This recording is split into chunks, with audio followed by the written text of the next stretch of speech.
Previously, detectives had uncovered evidence suggesting were dealing with far more than a single murder. Missing person file had been reported and been reopened. Witnesses interviewed again. The investigation had grown to an extraordinary pace. Now, every lead pointed towards one place, Saddleworth Moor. A vast landscape, windswept, isolated, and capable of hiding secrets for years. It was here investigators hoped they might find the answers families had been searching for. I'm Lisa, and this is Say It Anyway. On paper, searching the moors might sound straightforward. In reality, it was anything but. Saddleworth Moor stretched for miles. It took deep peat, can preserve evidence for decades. But it can also make locating that evidence incredibly difficult. Search teams worked slowly. Each section of ground was examined methodically. Nothing could be rushed. Police officers, forensic specialists, and search teams all knew they carried an enormous responsibility. They weren't simply looking for evidence. They were searching for children who never came home. After days of searching, investigators made a discovery that they feared. Human remains had been found. The painstaking forensic work that followed confirmed that nobody had wanted it to believe it was one of the missing children. For detectives, it confirmed they were on the right track. For the families, it ended months of uncertainty. But it also confirmed the worst fear possible. Hope, however small, had finally disappeared. Police refused to stop. If one victim had been found, there could be others. Their search continued across the moors. New areas were carefully mapped, every piece of evidence recorded. As the investigation processed, further remains were discovered. Each recovery brought another family to the answers they had desperately sought. They were heartbreaking answers, but they were answers. Britain watched the investigation unfold through newspaper headlines and television reports.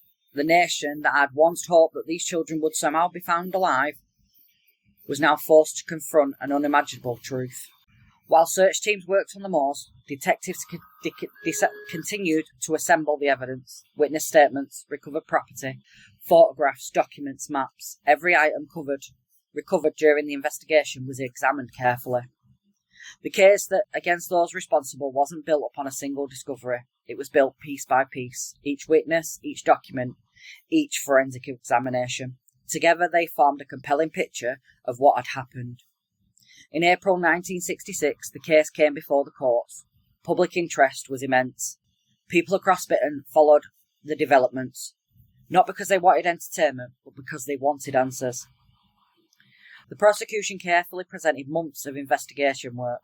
Witnesses gave evidence. Police officers explained how the investigation had unfolded. Experts described the forensic findings. The defence challenged the prosecution's case. The jury listened to weeks of evidence. Eventually, they returned with a guilty verdict. Life sentences followed. For the criminal justice system, the investigation had achieved its purpose. Those responsible had now been convicted. But for the families, justice could never mean closure. No sentence, however severe, could return the child they had lost. Even after the convictions, one heartbreaking question remained unanswered. Where was Keith Bennett? Despite extensive searches, his body has never been found. His mother, Winnie Johnson, never stopped searching. She spent decades appealing for information, speaking publicly, and meeting investigators, hoping that one day her son could finally be brought home. Her determination touched millions of people.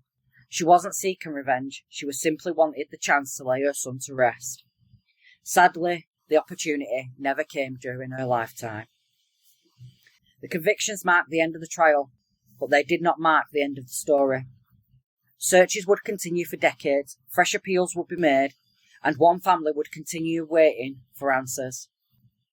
Next time we explore the lasting legacy of the investigation, how it changed Britain's policing, why detectives still study the case today, and why more than 60 years later its impact is still felt. I'm Lisa. This is Say It Anyway. To be continued.